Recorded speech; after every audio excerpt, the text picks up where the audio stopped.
Una vegada segat l'arròs, es deslligaven els feixos i les espigues es col·locaven a terra, a l'era, formant un cercle. Així és com començava la batuda, el processament artesanal que transformava la planta en aliment. És llavors quan el cavall entrava en escena, arrossegant una eina de fusta tradicional que tenia forma de rodet. El cavall trotava fent voltes per damunt la palla, trepitjant-la i xafant-la amb el rodet.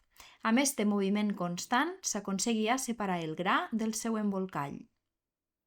Quan el cavall havia fet la seva faena, era el torn dels pagesos. Amb forques de fusta tombaven la palla perquè la part de baix ara quedés dalt i que el cavall pogués tornar a passar. Es repetia el procés tantes vegades com calgués fins que tot o gairebé tot el gra quedés separat de la palla.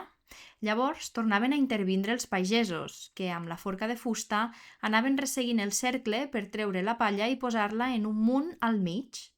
També s'ajudaven d'una mena de granera feta amb plantes i branquetes seques per separar el gra de la palla.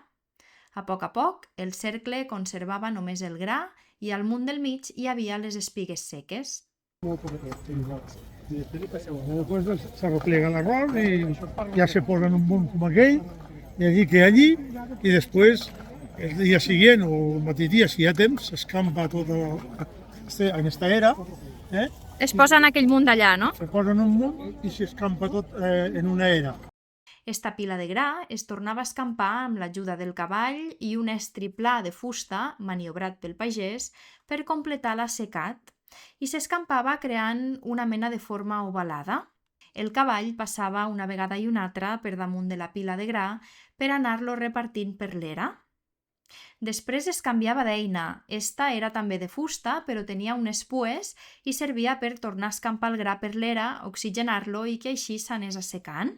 Finalment, l'arròs es recollia de nou. Ja separat de la palla i sec, estava llest per guardar-lo.